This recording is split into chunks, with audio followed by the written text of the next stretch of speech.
Você está pensando em atuar como perito judicial? Então eu tenho algumas dicas para você. Me segue aí.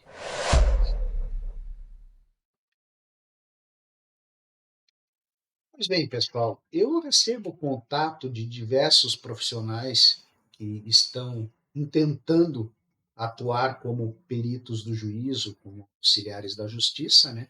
Mas que têm muitas dúvidas acerca do que fazer no processo, né? O que eu digo para vocês é que até mesmo antes de vocês se candidatarem, de vocês se inscreverem nos tribunais, vocês devem saber tudo o que encontrarão pela frente, tá? Tudo isso vocês poderão ver aqui no curso que eu deixarei disponível na descrição desse vídeo, pelo qual eu venho ajudando os profissionais desde mais ou menos 2019, tá? Inicialmente aqui com o meu canal do YouTube, depois com treinamento, o essencial para o perito judicial, conhecendo todos os processos da petição inicial à prolação da sentença. Ou seja, você tem que saber como é que se joga o jogo, né? Por exemplo, eu recebi ontem um contato de uma profissional da área de saúde, tá? Que ela está com diversas dúvidas. Ela disse que se cadastrou no Tribunal de Justiça aqui do Estado do Paraná, que já recebeu uma boa quantidade de nomeações, mas que ela não sabe nem por onde começar. Uma coisa, por exemplo, ela é uma profissional de saúde, tá? E ela me disse que ela se cadastrou para atuar no Paraná inteiro. Eu entendo que não foi uma boa decisão. Ela poderia, logicamente, se disponibilizar. Por exemplo, ela é de Curitiba, para os processos aqui em Curitiba, região metropolitana, Campo Largo, Quatro Barras, ou seja, cidades que sejam mais próximas. Por que isso? Porque este tipo de atividade profissional vai exigir, na grande maioria das vezes, que ela faça exames, que ela atenda em seu consultório o paciente que é uma das partes no processo, né? O mesmo ocorre para situações de engenharia, tá? Recebi contato também de um profissional da área de engenharia exatamente com a mesma dúvida, né? E você não pode, por exemplo, se candidatar como perito engenheiro no Tribunal de Justiça de Minas Gerais e morar no Rio Grande do Sul. Você tá entendendo? E daí, se te nomearem lá? Se te nomearem lá?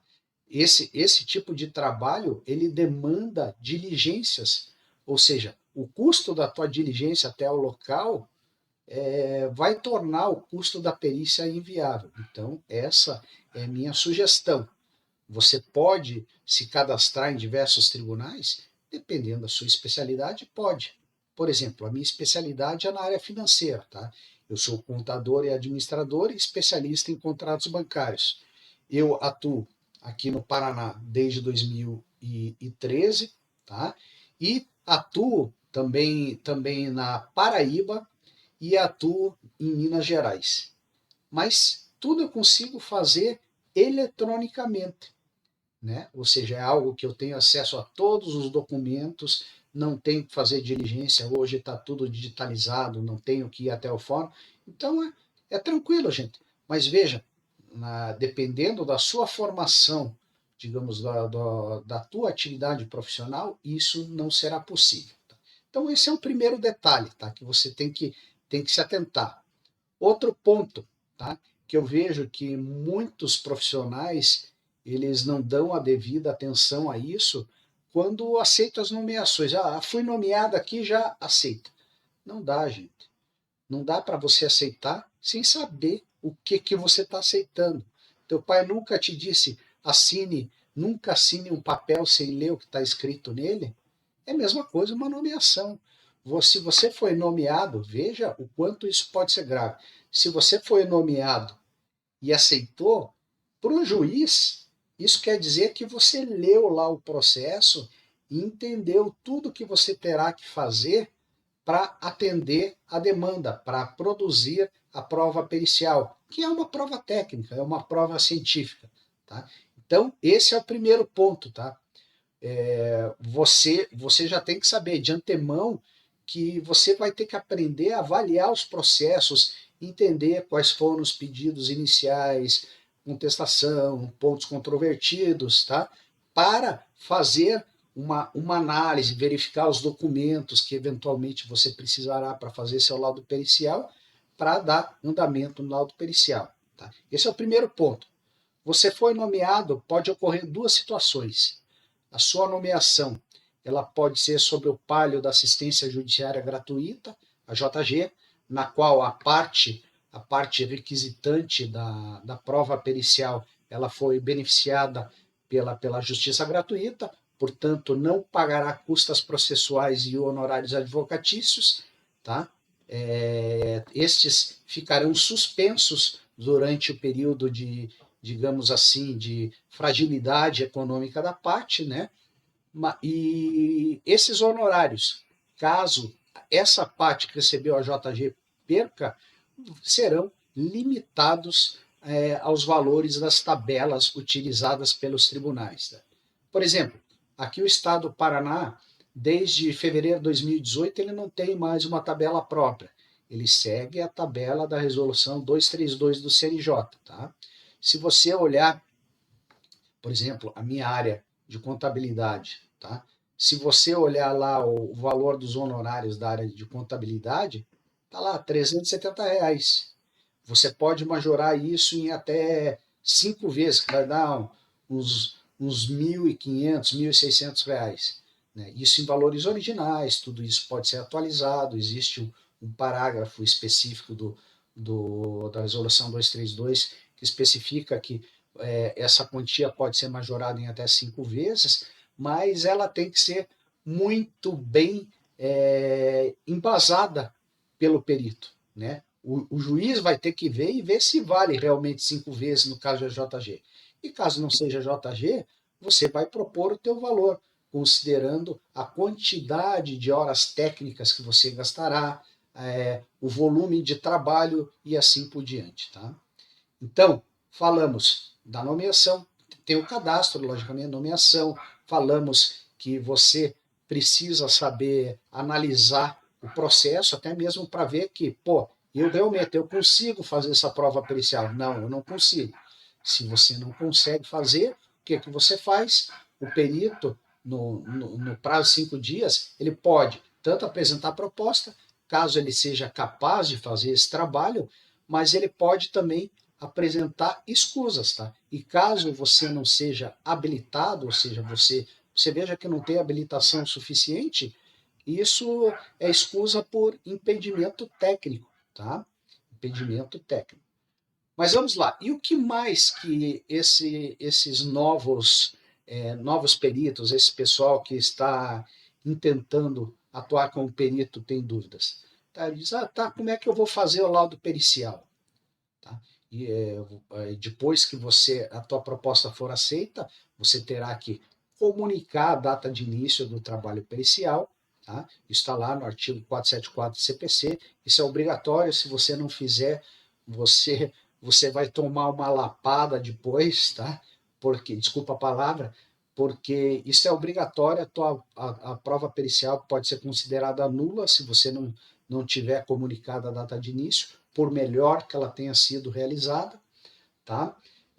Beleza, comunicou a data de início, pode fazer a reunião inaugural com as partes, tá? Desde a pandemia isso tem sido feito remotamente. Em caso de especialidades, como eu falei, na área de saúde, na área de engenharia, isso obrigatoriamente terá alguma diligência. E daí, logicamente, essa reunião será física, né? Será feita no escritório, no consultório, ou então na obra que o engenheiro terá que avaliar. Né? Vamos agora para o laudo pericial. Eu estou tentando, digamos assim, só pontuar para vocês os principais pontos que vocês enfrentarão durante essa jornada. Tá? Laudo pericial. Laudo pericial não é simplesmente você responder as perguntas que as partes fizeram, os quesitos que as partes fizeram. Tá? Você tem que, conforme o artigo 473 do CPC, você tem que apresentar o objeto da perícia, tá? Você tem que demonstrar quais foram as metodologias aplicadas e que elas são aceitas, digamos assim, pela maioria da comunidade, dos especialistas de sua área de atuação, explicar direitinho como que você fez aquele cálculo, que método que você usou para fazer aquele exame médico, ou então aquela aferição de engenharia, você tem que explicar tudo isso. Daí você tem que responder todos os quesitos que foram postados nos autos, tá? Quesitos do juiz, quesitos do autor, quesitos do réu, e caso o Ministério Público tenha sido chamado para o processo, você terá que responder também os quesitos. E no final, fazer uma conclusão pontuando as principais conclusões técnicas que você encontrou através do teu laudo pericial. Tá? Lembrando, gente, laudo, laudo ele não tem que ser pequeno, grande, ele vai ter o tamanho que for necessário para você levar às partes e ao juiz todas as informações que foram requisitadas, tá? Aí você faz um laudo, sei lá, 20, 40 páginas com anexos e tudo. Eu tive um laudo que eu apresentei, eu acho que em 2013 ou 2014, que o laudo mais os anexos tinham mais de 1.500 páginas. Então, e você acha que o juiz vai ler tudo isso? Pode ser que alguns leiam, né, com atenção, ou pelo menos deem uma olhada. Mas até por experiência que eu tive com alguns magistrados, eles me falaram isso, o que eles fazem? Eles vão direto nas conclusões. Se as conclusões forem suficientes, beleza, ele vai prolatar a sentença. Se ele ainda tiver alguma dúvida, ele vai nas respostas aos quesitos. Se não tiver ali, daí ele vai te perguntar mais alguma coisa, que daí entra na fase de esclarecimentos. Depois que você fez, que você acostou o seu laudo pericial aos autos, o que vai acontecer? As partes litigantes, elas serão intimadas e terão 15 dias para apresentar sua manifestação acerca do laudo pericial, certo? O que pode acontecer? O teu laudo pericial pode agradar alguma das partes, mas certamente uma das duas não vai agradar. Então, sempre você terá que prestar esclarecimentos. As partes prestaram manifestações, você será intimado a prestar esclarecimentos acerca das petições das partes, das manifestações das partes. Daí nós entramos no artigo 477 do CPC. Tá? As partes, o primeiro parágrafo do artigo 477 do CPC, ele justamente estipula que as partes terão esses 15 dias para se manifestar acerca do laudo pericial. Tá? E o artigo 2º, ele fala que o perito terá que responder todas as impugnações das partes e todos os pontos controversos, todas as contradições que forem elencadas no parecer técnico dos assistentes, eventualmente contratados pelas partes litigantes. Beleza. Apresentou o laudo pericial de esclarecimentos. Juntou aos autos. Na grande maioria das vezes, tá? O teu laudo de esclarecimentos ele não vai direto para o juiz. Eles vão novamente intimar as partes e as partes elas podem sucessivamente ficar impugnando teu laudo novamente. Tá? Eu acho que o meu recorde foi numa determinada ação, eu tive que prestar 10 esclarecimentos. E todos eles, do meu ponto de vista, inúteis, porque eu só fiquei ratificando a mesma conclusão técnica que eu tive desde o começo, mas sempre vinha alguma das partes trazendo alguma situação nova, e eu tendo que responder, às vezes até mesmo prejudicar as respostas, porque incidia a minha função pericial. Né? Mas mesmo assim, o meu laudo, nesse caso aí de 10 esclarecimentos, ele foi homologado, mas levou, sei lá, 7 anos entre a apresentação do laudo e a homologação. Né? Então, é complicado. Muito bem. Digamos que foi homologado seu laudo pericial, é o momento que você conseguirá receber a diferença dos teus honorários periciais. Tá? Eu até esqueci de falar que quando você for começar o laudo pericial, você pode requisitar ao juiz o adiantamento de 50% dos honorários periciais, tá? Para fins de elaboração da prova, tá? Só que isso não é uma obrigação do juiz. O juiz, na grande maioria das vezes, ele concede o adiantamento, mas tem alguns juízes que acredito que tenham tido algumas experiências desgostosas com algum perito, eles não dão adiantamento algum, e pagam só no final. Então, portanto, se você pretende atuar nessa área, esteja preparado para isso. Ok, gente? Então, aqui nesses minutos, nem sei quantos minutos foram, eu acho que foram em torno de 20 minutos, eu elenquei para vocês os principais pontos que vocês têm que saber acerca da atividade pericial, para verem se realmente vocês querem atuar como isso. É um negócio que dá dinheiro? Dá dinheiro, mas dá trabalho, tá? Não entre na onda aí desses canais do Instagram aí que digam, seja perito e garanta salário de 6 mil reais por mês, ou então 3 mil, 5, 6 mil por cada laudo, receba honorários de, sei lá, 200 mil reais. Isso é possível? Gente, é possível, é possível. Eu já recebi honorários bastante relevantes, mas que deram um trabalho fenomenal. Então, o que você tem que ter em mente é que, se você vai atuar nessa área, ótimo. Estou aqui incentivando vocês e estou aqui para ajudá-los quando necessário, tá? Mas saibam que a coisa não é fácil como eles costumam dizer por aí, né? Se você tem experiência, você vai tirar de letra. Com certeza vai tirar de letra, tá? Mas se você está iniciando, você acabou de se formar, o que eu digo? Tudo bem, mantenha essa sementezinha plantada ali, mas se prepare. Por exemplo, comece a atuar como assistente de um assistente técnico. Você vai aprender um montão. E daí, quando você estiver preparado, você atua como profissional autônomo, né? Engenheiros, logicamente, eles conseguem.